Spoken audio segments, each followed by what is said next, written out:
Então, nós vamos falar hoje da chave do Filoterapeia. O Filoterapeia é uma proposta de mapeamento da individualidade de um ser humano, de um anthropos que está no mundo, né? A palavra para ser humano, ou homem, em grego é anthropos, que é de onde surge também antropologia e todo esse estudo em torno do que é o homem, do contexto social do homem, etc, etc, etc. Nós temos falado muito de eidos dominantes. E aí, só para recapitular rapidamente, é muito bom, porque tem gente nova, né, assistindo a aula de hoje, que ainda não se deparou de modo mais profundo com o que é que a gente quer dizer por eidos. Eidos é um termo em grego, né, que se refere à ideia. Por exemplo, a ideia da justiça, a ideia do amor, a ideia da beleza. Essas ideias são chamadas em grego de eidos.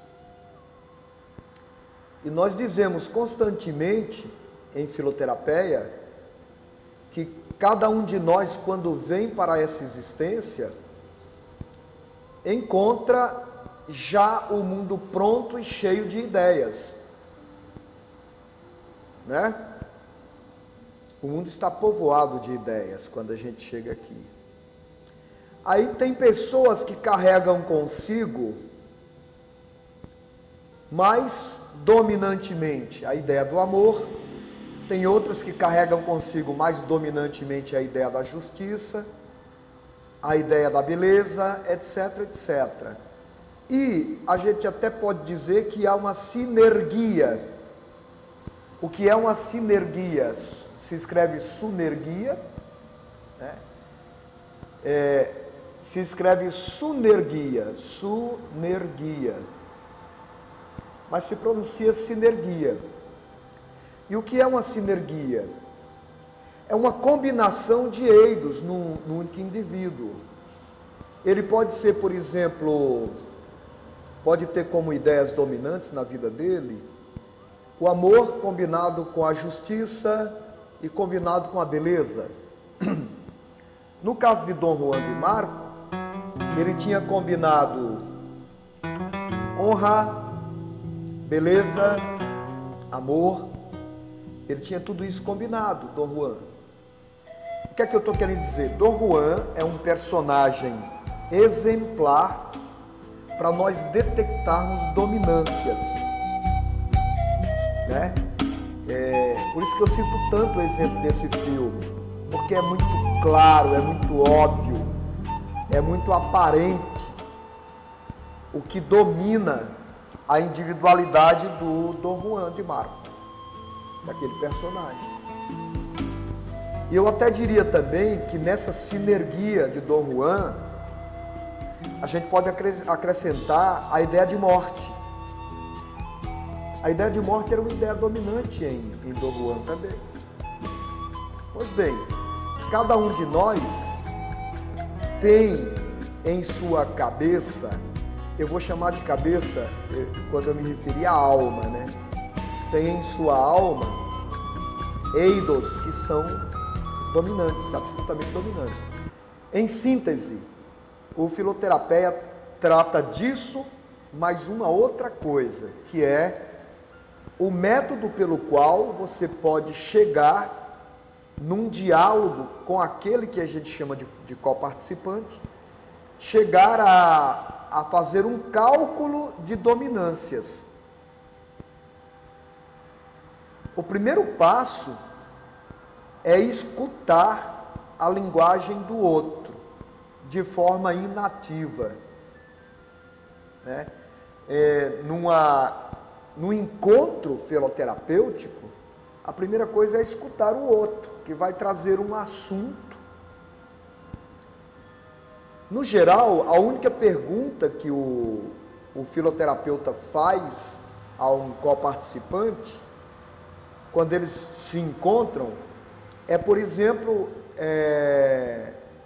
o que te trouxe até aqui, o que se passa. Mas é uma pergunta simples, né? Que se torna um impulso, ela é impulsionadora do processo filoterapêutico. Ela é impulsionadora da maêutica que se processa durante o encontro filoterapêutico. Então, a pergunta pode ser muito simples. Pode ser o que te trouxe até aqui, o que te aconteceu, né? Perguntas simples dessa natureza. E depois, o filoterapeuta assume o papel, a postura, a atitude de escuta passiva. Durante a linguagem do coparticipante, daquele que está falando com o filoterapeuta, não há interferências da parte do filoterapeuta. Ele vai ouvir. Ele não só vai ouvir, como ele vai prestar atenção e anotar. Ele vai prestar atenção à vestimenta daquele que está diante dele, os gestos, os humores. Tudo isso vai ser atentamente capturado pelo filoterapeuta. Depois de às vezes é necessário uma sessão, digamos que dure 1 hora.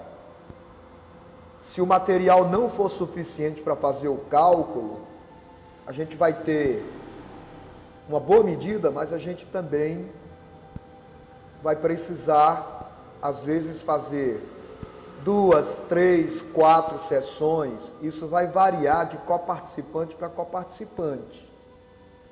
Tá certo? Então, assim, de forma bem prática, eu estou descrevendo para vocês o que é um processo filoterapêutico. A primeira coisa é, consensualmente, obter a permissão do outro para anotar, para gravar o que o outro lhe traz e que depois vai se transformar em matéria de sua análise. Análise da eicacia anamnésica. O que é eicacia anamnésica? Eicacia é imaginação, se referindo ao conjunto de imagens da fala, da linguagem de alguém que está diante de você. E anamnésica se refere ao termo anamnesis, que é lembrança, recordação, que está ocorrendo a partir da fala e da linguagem do outro que está diante de você. Pois bem, de posse desse material, nós vamos fazer o cálculo de dominâncias. O que é que eu vou anotar? Como é o procedimento? Para fazer um cálculo de dominâncias, eu tenho que saber de antemão qual é a base desse cálculo de dominâncias. E qual é a base? Eu tenho que saber o que é geometria elemental, eu tenho que saber o que é referencial da linha dividida ontoepistemológica de Platão, tenho que saber o que são as categorias, tenho que saber quais são as regências do estar na existência. Nada disso é criação minha. Eu posso dizer que é uma configuração minha, mas eu não posso dizer que é criação minha. A geometria elemental não é minha. A linha dividida é de Platão, não é minha. A leitura da linha dividida é de Platão, não é minha.